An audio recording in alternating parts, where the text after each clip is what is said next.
बच्चों कैपेसिटर की बात करते हैं, टू कंडक्टर हैं और टू कंडक्टर सेपरेटेड है by a non conducting medium, by a non conducting medium,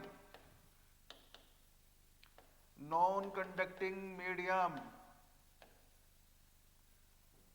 यही है कैपेसिटर। क्या होता है? Two conductor, two conductor separated by non conducting medium is known as capacitor. और capacitor is a device, device होती है एक टू स्टोर चार्ज, चार्ज को स्टोर करने के लिए, चार्ज और एनर्जी को स्टोर करने के लिए जो डिवाइस होती है वो कैपेसिटर होती है बच्चों। देखते हैं कैपेसिटेंस क्या होगा। Ability to store charge, charge और एनर्जी, एनर्जी और चार्ज स्टोर करने की जो कैपेसिटर की एबिलिटी होती है that is known as capacitance. याद रखना, मान लिया ये एक कैपेसिटेंस है, ये कैपेसिटेंस है एक, plus Q charge, negative Q charge आपने दिया। एक प्लेट पर पॉजिटिव क्यू चार्ज है और एक पर नेगेटिव क्यू चार्ज है, तब आप कहेंगे कि कैपेसिटर पर चार्ज क्यू है। जितना दोनों पॉइंट के बीच में पोटेंशियल डिफरेंस बढ़ेगा उतना ही दोनों पर चार्ज बढ़ेगा। आप कह सकते हैं charge directly proportional to V होता है। कांस्टेंट लगा देते हैं, सीवी हो जाएगा, जहां पर सी इज नोन एज कैपेसिटेंस।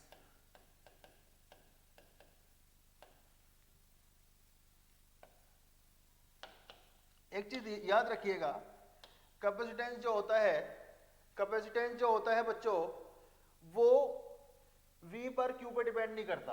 वैसे फॉर्मूले में देखेंगे, फॉर्मूले में C की वैल्यू क्या आएगी? Q by V, but C does not depend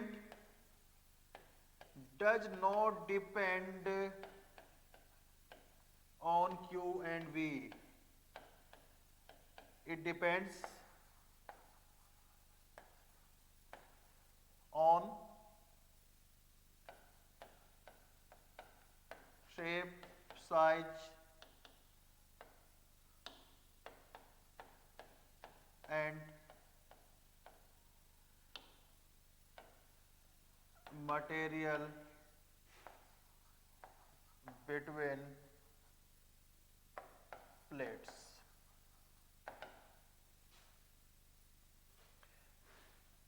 ability to store charge और energy is known as capacitance। Capacitance charge पे और V पे डिपेंड नहीं करता। वैसे कैपेसिटेंस का फॉर्मूला क्या होता है? Q by V। आप कहेंगे सर यहां पर तो Q भी और V भी है, फिर भी आप कह रहे हैं डिपेंड नहीं करता। नहीं करता बेटा, V बढ़ेगा Q भी बढ़ेगा लेकिन C कांस्टेंट रहेगा। C यहां पर चार्ज पर डिपेंड नहीं कर रहा है, V के बढ़ने पर चार्ज बढ़ रहा है, दोनों का रेशो कांस्टेंट रहेगा। यूनिट देखते हैं, यूनिट क्या होगा? यूनिट फैराड होता है, यूनिट फैराड होता है। स्मॉल यूनिट्स भी होती हैं, 1 milli farad, micro farad, nano farad, pico farad. Milli farad 10 to the power minus 3 farad, micro farad 10 to the power minus 6 farad, nano जानते ही आप, और पीको माइनस 12 फैराड। इस आपने चैप्टर 1 में ही पढ़ी है, चैप्टर 2 में ही पढ़ी है। आइसोलेटेड सॉलिड स्फीयर भी कैपेसिटर माना जाता है। आप कहेंगे सर एक प्लेट तो चलो यहां मान लिया आपने, दूसरी प्लेट कहां पर है? दूसरी प्लेट होती है मेरे बच्चों इन्फिनिटी पर, दूसरी प्लेट इन्फिनिटी पर होती है। Isolated solid sphere, isolated solid sphere भी एक कैपेसिटर की तरह वर्क करता है। आप कहेंगे सर आपने तो अभी बताया था कि कैपेसिटर में दो प्लेट होती हैं। बेटा एक प्लेट ये, एक प्लेट इन्फिनिटी पर मानते हैं, क्योंकि ये भी चार्ज स्टोर करता है। ये प्लेट पर यदि आप V की वैल्यू निकालें, V1 कितना होगा? 1/4 पाई epsilon not Q upon R। Infinity पर V कितना होगा? 0। देन पोटेंशियल डिफरेंस कितना हो गया? V1 minus V2। V की value Q upon 4 pi epsilon naught R। Then C क्या होता है, Q बाई वी। भाई आपको जब भी कैपेसिटेंस का कोई भी फॉर्मूला डेराइव करना होगा, आप V की value in terms of Q निकालेंगे और दोनों को डिवाइड कर देंगे। आप देखेंगे डिवाइड करने पर 4 पे एप्सिलॉन नॉट R आएगा। इसका मतलब है रेडियस के बढ़ाने पर कैपेसिटेंस ऑफ सॉलिड स्फीयर बढ़ेगा। जितना रेडियस ज्यादा होगा उतना ज्यादा चार्ज स्टोर करेगा। पैरेलल प्लेट कैपेसिटर अगर बोर्ड में पूछा गया तो यही पूछा जाएगा, आपके सिलेबस में यही है। यहां पर क्या होगा, जैसे कि नाम बता रहा है, तो पैरेलल प्लेट, दोनों के बीच में कोई ना कोई डिस्टेंस होगा, दोनों प्लेट का एरिया होगा, दोनों प्लेट मिलकर एक कैपेसिटर बनाएगी। हमें पैरेलल प्लेट कैपेसिटर का कैपेसिटेंस निकालना है। बच्चों यहां पर अगर प्लेट की बात करते हैं तो प्लेट के बारे में आपको पता होना चाहिए, लेट सिग्मा क्या है, surface charge density. Surface charge density sigma होता है, ए प्लेट एरिया है, चार्ज क्यू कितना हो जाएगा, सिग्मा ए। आपको पता है अगर ये प्लस क्यू और नेगेटिव क्यू है, फील्ड पॉजिटिव टू नेगेटिव होता है, पॉजिटिव नेगेटिव फील्ड होता है। ये दोनों प्लेट के बीच में फील्ड बताना चाहे, ये रिपेल करेगा, ये अट्रैक्ट करेगा, दोनों प्लेट की वजह से फील्ड ऐड हो जाएगा। इलेक्ट्रिक फील्ड कितना होगा, sigma upon 2 epsilon not plus sigma upon 2 epsilon not. Electric field will be sigma upon epsilon not. अगर आपको यूनिफॉर्म फील्ड पता है, दोनों प्लेट के बीच में पोटेंशियल डिफरेंस बताना चाहते हैं, पोटेंशियल डिफरेंस बिटवीन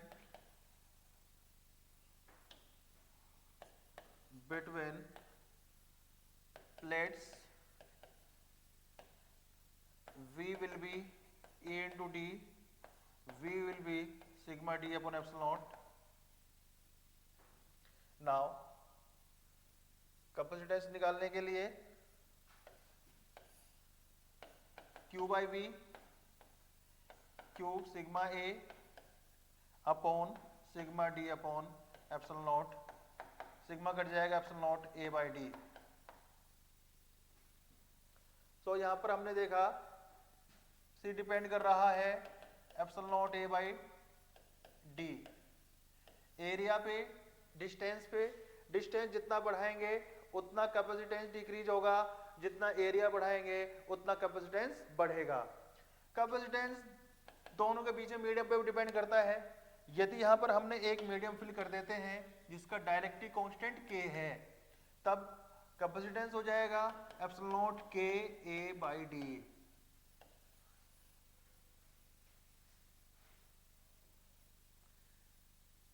ये है पैरेलल प्लेट कैपेसिटर, देख लीजिए।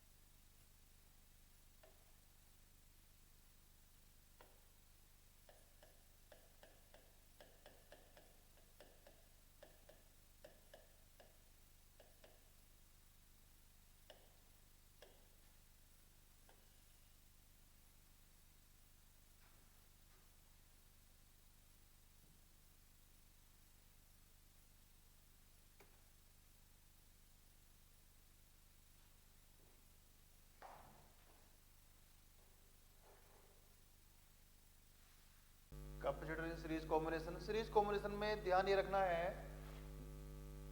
ओनली वन प्लेट कनेक्टेड होगी, ओनली वन प्लेट ही कनेक्टेड होगी।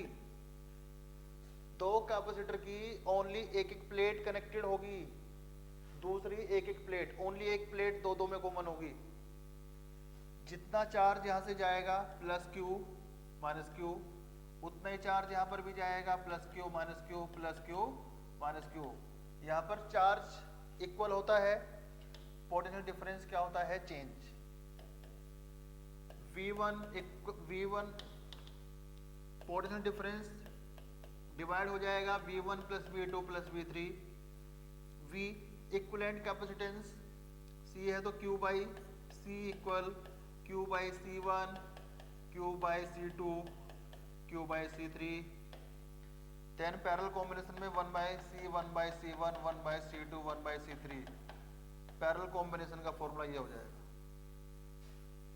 इफ n इक्वल कैपेसिटेंस हो जाएंगे तब C इक्विवेलेंट हो जाएगा C बाई n। याद रखना जो सीरीज में फॉर्मूला हुआ करता था हमारा, जो पैरेलल में फॉर्मूला हुआ करता था रेजिस्टेंस में, वो यहां सीरीज में होता है।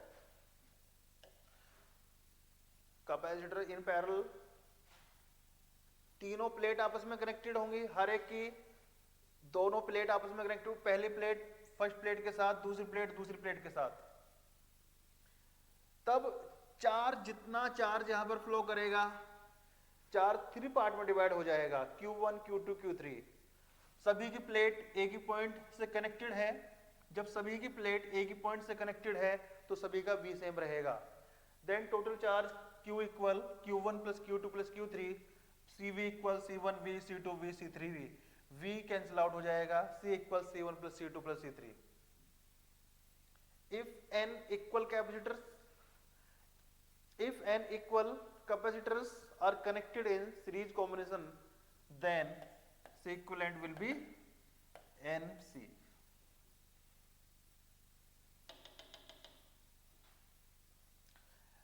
पैरेलल कॉम्बिनेशन में एक चीज और ध्यान रखना, या तो ये कॉम्बिनेशन होगा, कॉम्बिनेशन ये भी हो सकता है भाई, ये भी हो सकता है बच्चों, ये भी पैरेलल हो जाएगा। कैसे हो जाएगा?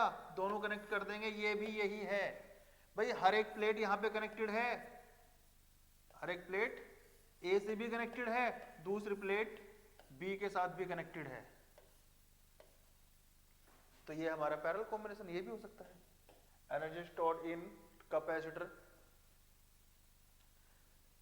दोनों प्लेट के बीच की डिस्टेंस d है, एरिया a है। बच्चों एनर्जी स्टोर्ड इन कैपेसिटर का मतलब क्या होगा? कहां पर स्टोर होती है कैपेसिटर में? बच्चों एनर्जी स्टोर्ड इन कैपेसिटर क्या होगा? कैपेसिटर में कहां पर एनर्जी स्टोर होती है? कैपेसिटर में कहां पर एनर्जी स्टोर होती है? याद रखिए, कैपेसिटर में एनर्जी स्टोर जो होती है, दोनों प्लेट के बीच में जो मीडियम है, दोनों प्लेट के बीच में मीडियम है, स्पेस है बच्चों, यहां पर एनर्जी स्टोर होती है कैपेसिटर में। आप ये कह सकते हैं भाई यदि दोनों प्लेट पर कोई भी चार्ज नहीं है और हम कह रहे हैं हम कैपेसिटर को चार्ज कर रहे हैं, तो हम ये कह सकते हैं कि भाई एक चार्ज को हम प्लेट 2 टू प्लेट 1 तक ला रहे हैं। पहले कुछ चार्ज, थोड़ा थोड़ा चार्ज आएगा, मान ले किसी भी टाइम पर चार्ज Q है और यहां पर चार्ज माइनस Q है, तो दोनों प्लेट के बीच में एक पोटेंशियल डिफरेंस होगा। फिर स्मॉल चार्ज dQ को प्लेट 2 टू प्लेट 1 तक लाने में कितना वर्क करना पड़ेगा आपको? dW VdQ। अब ये V चेंज होता रहेगा क्योंकि दोनों प्लेट पर चार्ज चेंज होता रहेगा, बढ़ता रहेगा चार्ज, V भी चेंज होता रहेगा। टोटल वर्क डन कितना होगा? Integration of VdQ। कितना चार्ज करना है आपको? 0 to Q, value of V will be Q by C, Q by C dQ, integrate करना है 0 to Q, that is Q square by 2C आएगा 0 टू Q, वैल्यू पुट करेंगे आप Q square by 2C ही आ जाएगा। Now बच्चों आपने निकाल लिया कि work done to charge the capacitor will be W equal Q square by 2C, और बताया गया था, किया गया वर्क कभी बेकार नहीं जाता, यही वर्क स्टोर हो जाता है in the form of potential energy के फॉर्म में यही स्टोर हो जाता है। Then potential energy stored U will be Q square by 2C, Q की वैल्यू यदि आप CV पुट कर देते हैं then C square V square एक सी घट जाएगा, हाफ सी वी स्क्वायर रह जाएगा, या आप यहाँ पर C की वैल्यू पुट कर देते हैं Q by V then U half Q V. ये तीन फॉर्मूला यूज करने हैं आपको, Q square by two C, half C V square, half Q V. यदि कैपेसिटर्स सीरीज कॉम्बिनेशन में कनेक्टेड है, क्यू सेम रहता है, ये फॉर्मूला यूज कर सकते हैं। पैरेलल में कनेक्टेड है, वी सेम रहता है, ये फॉर्मूला यूज कर सकते हैं।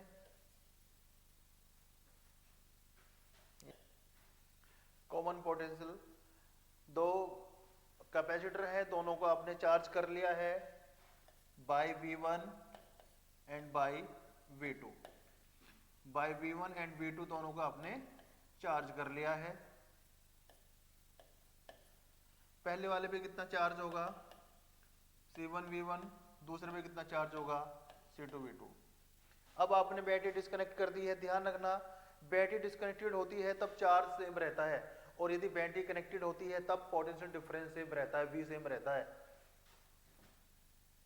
अब हमने इनको दोनों को बैटरी इज डिस्कनेक्टेड एंड दोनों को हमने आपस में कनेक्ट कर लिया। दोनों को जब पैरेलल में कनेक्ट कर लेंगे, आप C1 C2 को पैरेलल में कनेक्ट कर लेंगे then C equivalent C1 plus C2, total charge दोनों का प्लस हो जाएगा C1 V1 C2 V2, क्योंकि बैटरी डिस्कनेक्टेड है, टोटल चार्ज में तो कोई चेंज नहीं आएगा। देन कॉमन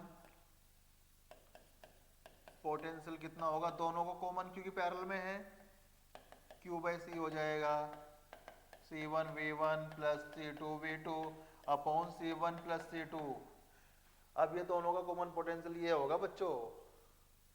अब हमें आगे ये भी पढ़ना है कि भाई दोनों को हमने बैटरी को डिस्कनेक्ट करने पर आपस में कनेक्ट किया तो कुछ ना कुछ एनर्जी में लॉस भी हुआ होगा, वही एनर्जी लॉस आपको फाइंड आउट करना है। देखते हैं, आपको पता है बच्चों डेल्टा यू निकालना है, फाइनल एनर्जी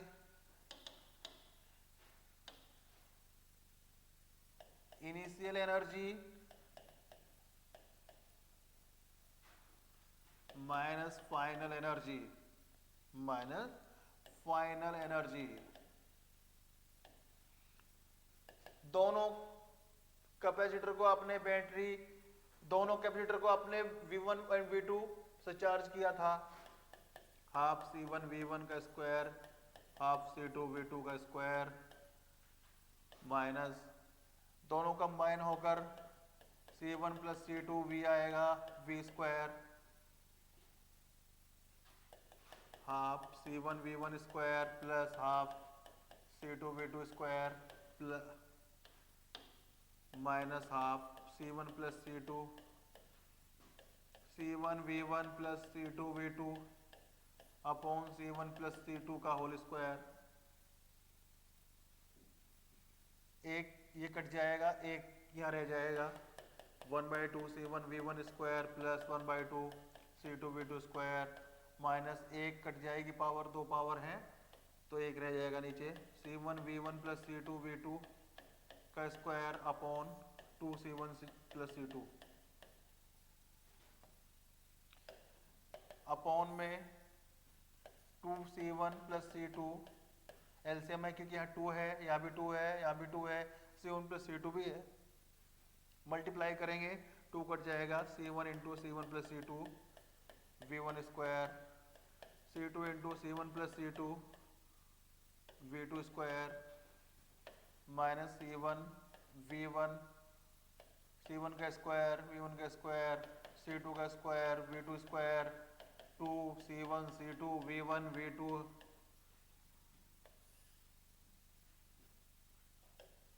ब्रैकेट ओपन करते हैं C1 square V1 square C1 C2 V1 square C1 C2 V2 square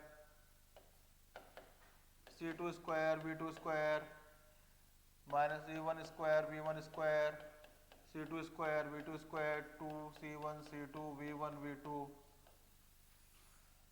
upon 2 C1 plus C2 square V1 square ही काट सकते हैं C2 स्क्वायर V2 स्क्वायर भी काट सकते हैं। और देखना कॉमन आएगा C1 C2 V1 square plus V2 square minus 2 V1 V2 upon 2 C1 plus C2। And बच्चों ये जाना पहचाना फॉर्मूला आपका C1 C2 V1 minus V2 का whole square upon 2 C1 plus C2। ये डेल्टा U आ गया, एनर्जी लॉस का formula ये आ गया। कैलकुलेशन थोड़ा ध्यान पूर्वक देख लीजिए। पैरेलल प्लेट कैपेसिटर का कैपेसिटेंस होता है epsilon naught A by D, लेकिन आपने क्या किया, dielectric slab of thickness T, thickness T की डाइलेक्ट्रिक स्लैब आपने यहाँ पर इंसर्ट कर देते हैं। ये डिस्टेंस D है। तब बच्चों देखते हैं हम Q तो सिग्मा E होगा, एक पर प्लस Q और दूसरे पर माइनस Q। चेंज हो जाएगा फील्ड। जहां पर वैक्यूम है वहां पर फील्ड कितना होगा, जहां पर एयर और वैक्यूम है सिग्मा अपॉन एप्सिलॉन नॉट। जहां पर स्लैब है डाइलेक्ट्रिक वहां पर E के will be sigma upon epsilon not के। देन दोनों प्लेट के बीच में potential difference between the plates निकालने के लिए वैक्यूम कितने में है, sigma upon epsilon naught D minus T में प्लस E के into T sigma upon epsilon not के इंटू T में dielectric slab. Sigma upon epsilon not आपने कॉमन लिया, D minus T plus T upon के V।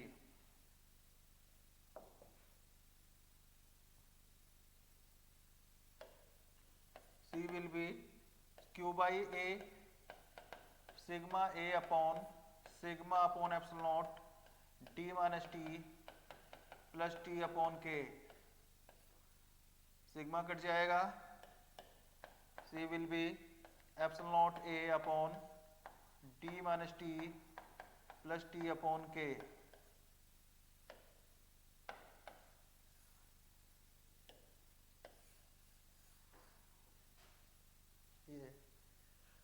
मेटल प्लेट है, conducting plate है, K की वैल्यू इन्फिनिटी फॉर मेटल। देन ये epsilon naught A upon D minus T हो जाएगा, epsilon naught A upon D minus T। ये था। ध्यान ये रखना है बच्चों जब क्वेश्चंस करेंगे आप, यदि बैटरी कनेक्टेड होगी कैपेसिटर में, यदि बैटरी कनेक्टेड होगी तब पोटेंशियल डिफरेंस कांस्टेंट रहेगा, सेम रहेगा। और यदि बैटरी डिस्कनेक्टेड होगी तब चार्ज सेम रहेगा। पैरेलल में V सेम रहता है, सीरीज में Q सेम रहता है। पैरेलल प्लेट कैपेसिटर में plus Q minus Q epsilon naught A by D होता है। यार यही, लेकिन बेटा क्वेश्चंस बहुत करने हैं।